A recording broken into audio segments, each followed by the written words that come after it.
It's been a little cold here in Florida, a cool 71. So obviously, I've been wearing a sweatshirt, which was really helpful in keeping me warm, but it hit a tattoo that's really important to me. It reminds me that perfection is the enemy of the good. And frankly, that's exactly what it says, but it's in French because it comes from a Voltaire saying.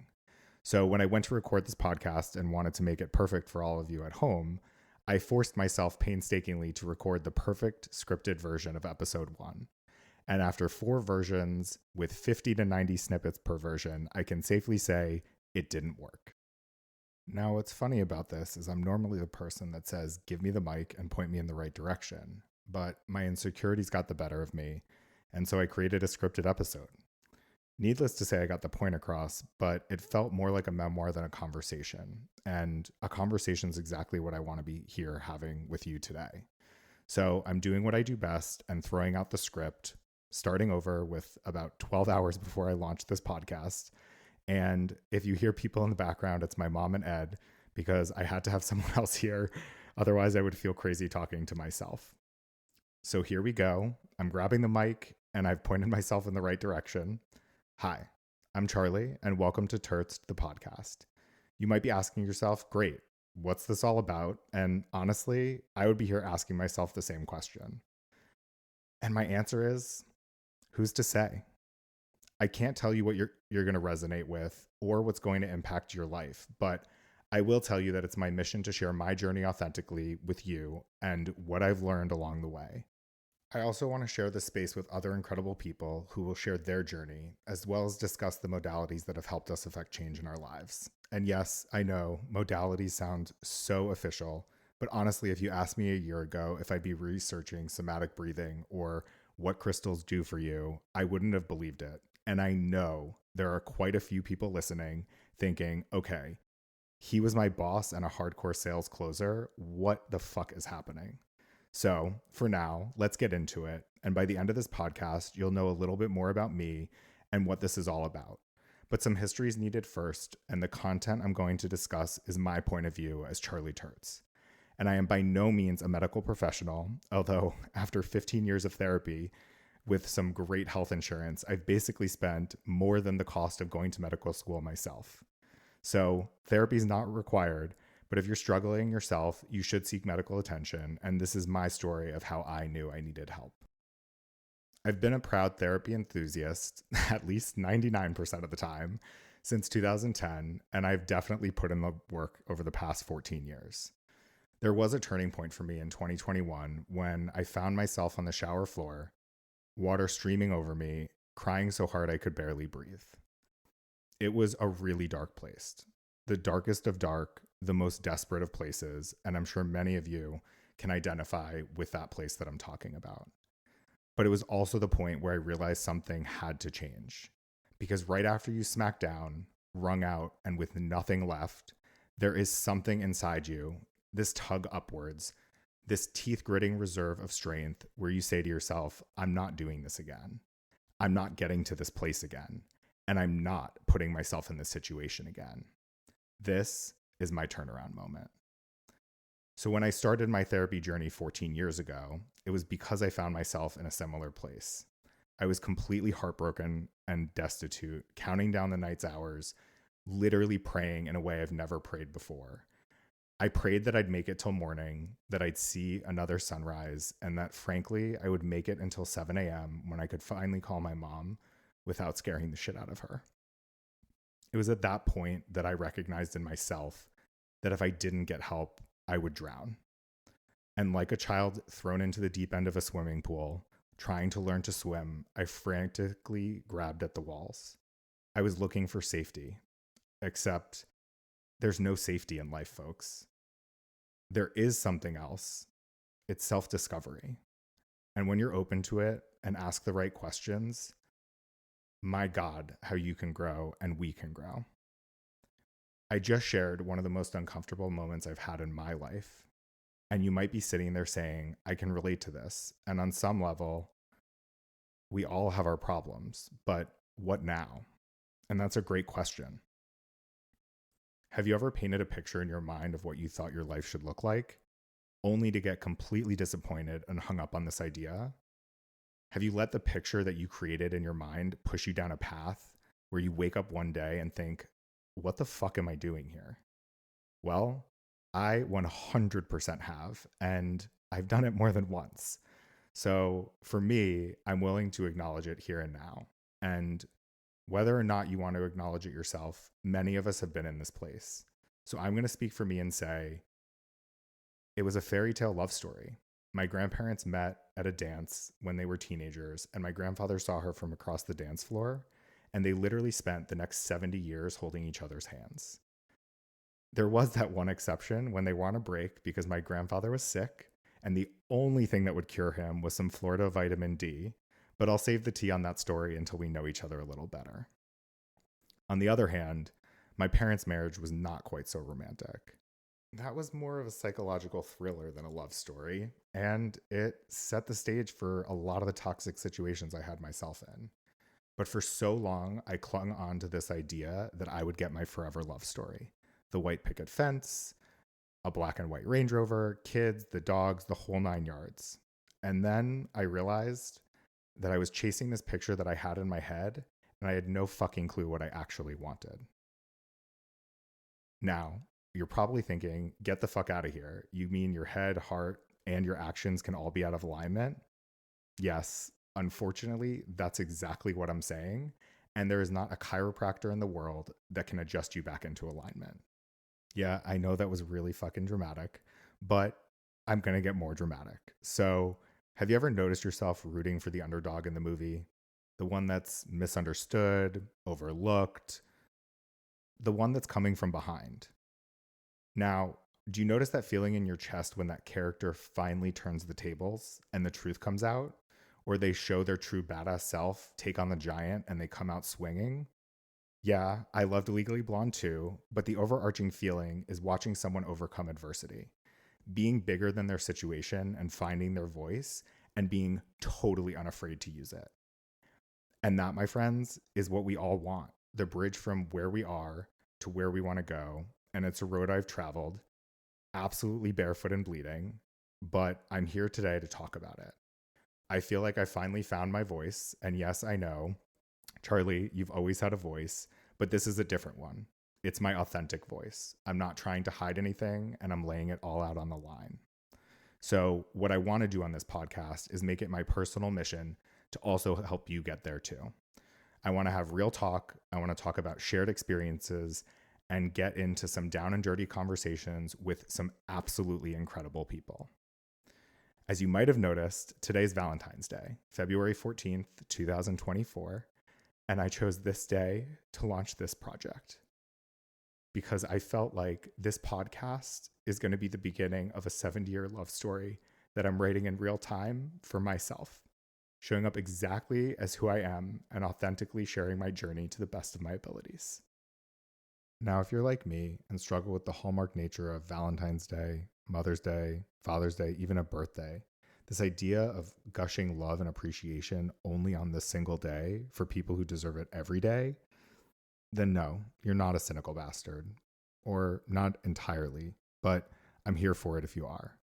You're just red flagging something that feels inauthentic, and that's your inner voice talking. It's already guiding you. Well, now that I've got you talking to yourself too, join me in this commitment for showing up for yourself on the daily.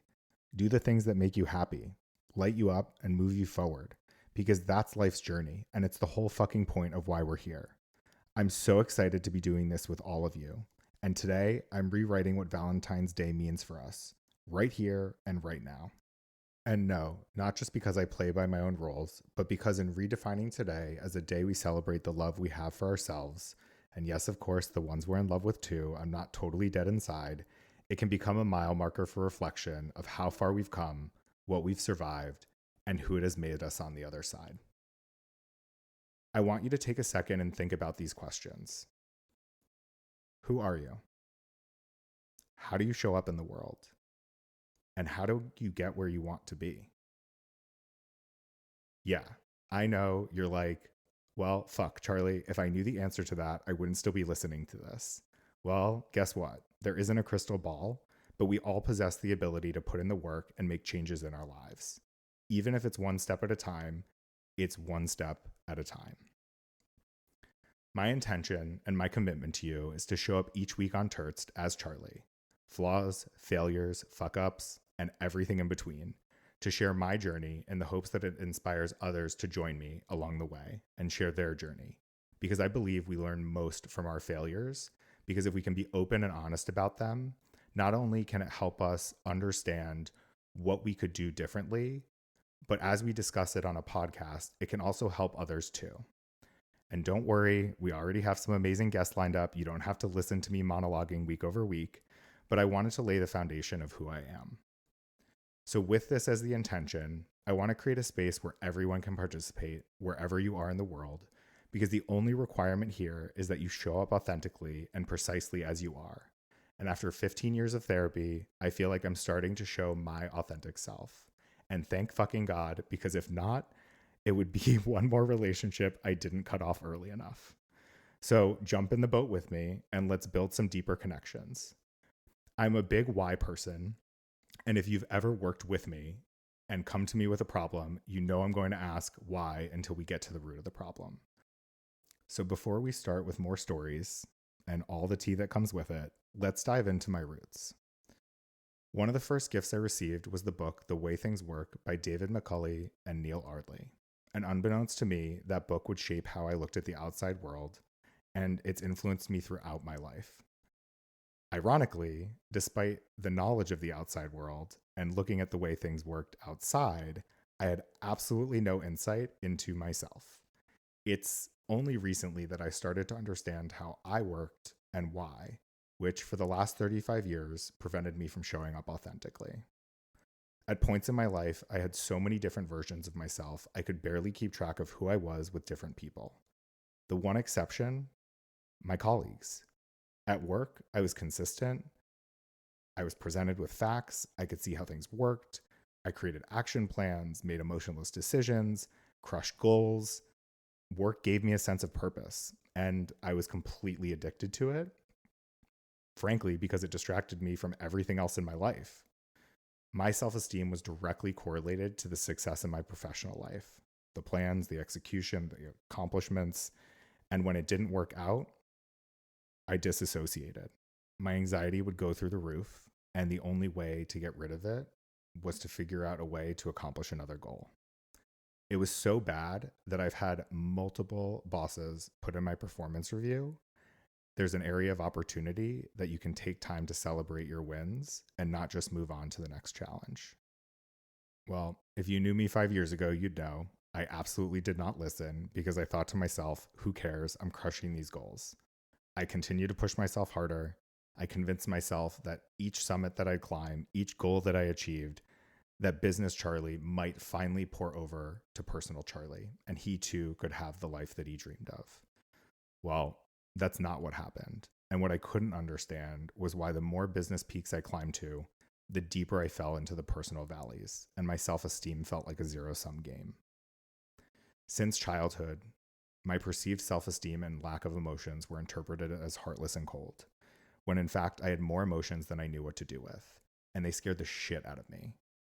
I would focus my energy on others' needs and keep my own emotions bottled up. I was so afraid that I would misdirect my emotions, and I desperately wanted to prevent mine from misfiring because misfired emotions were a big part of my early childhood. So instead, I isolated myself, I got quieter, I showed less, and I continued to feel more and more misunderstood. We know traumas cause pain and take away our sense of safety and power, but they also create a deep sense of shame, and shame is crippling. Throughout the process of reclaiming my power and regaining control of my life, there were countless times I nearly gave up because the ups felt too overwhelming and the flows too out of control. Before we continue down that path, I want to define my use of the word trauma throughout my work with all of you and my upcoming posts and podcasts. The Oxford Dictionary defines trauma as a deeply distressing or disturbing experience. It can be physical, mental, or emotional. Each trauma is unique and each victim is affected differently. What's really important is an understanding that we cannot and will not always understand, nor have we lived another person's traumatic experience. We all feel and experience things uniquely, and there's no code or standardized means of grading, assessing, or understanding what one person experiences as distressing or disturbing.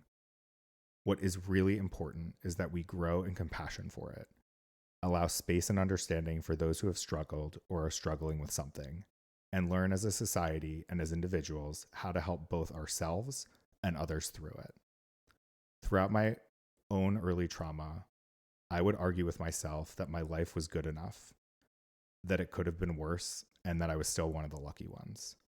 All these justifications do is silence feelings, stifle emotions, and trample on one's voice. Just because you rationalize something away does not diminish the impact it has on you, and doing so will make you feel hopeless.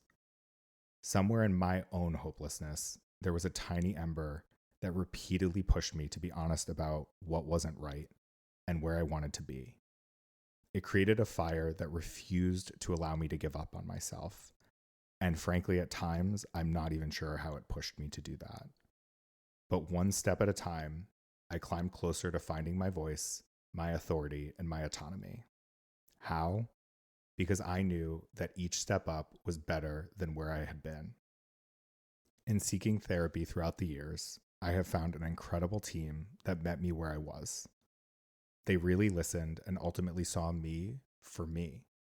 They gave me the space to be exactly who I was, and they helped me to understand that the trauma I experienced wasn't my fault, to let go of the shame I held onto, and to recognize feelings of intense emotions are likely sparked more by the past than they are the present. In these emotion-filled moments, I had to learn to pause, take a deep breath, and this helped me to prevent misdirected emotions that could cause pain to others and ultimately create new traumas, repeat patterns, and bring more shame to myself.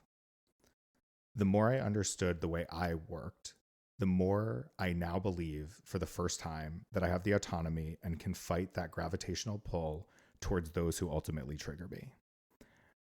I seek out trustworthy people because feeling seen and heard has to be mutual as we share our authenticity and vulnerabilities.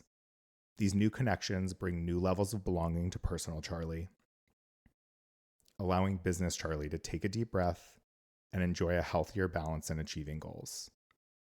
Success is no longer needed to maintain my self-worth, and the scales continue to balance between personal and business Charlie as a new chapter begins. Simply Charlie, no caveat. Now, I know for some of you that might have been a lot, and I totally get it. We all have a journey that we go through, and for me, it was easier to understand things cognitively until I could reconnect to my emotions. But all of this had to come from one step at a time. If you take anything away from this today, I want you to know that there is support out there. It may not be exactly where you thought it would come from, but it's all about finding the right team that can meet you where you are in the moment. As you tune in each week, my hope is that you're going to hear more stories, mine and others, that will resonate with you. And not just in the way of, yeah, someone did that to me, or I've had my heart broken too. I want to make it more than that. I want to talk about the patterns, understanding the concepts, seeing where else it applies in your life. I want to open our eyes to the connections we didn't even realize were there. As I said, I want to be as open and honest as possible. I want to continue to share my stories to build a good foundation for where I've been and how I got to this podcast today. However, I didn't want to overwhelm you on the first date, so let's go on a few more as we get to know each other. Then we can start inviting our friends and family into this conversation. I also want to hear from you and hear what you want to talk about. So check out TURTZED.com and submit ideas for podcast topics, and tune in next week as we tackle my name change to Turtz. And no, you didn't miss a wedding, just another way that I'm finding my own path in life. Thank you for listening, and happy Valentine's Day. Hit the follow button so you know exactly when the name change episode drops next week. And let's just say, I don't regret changing my name for 1 second.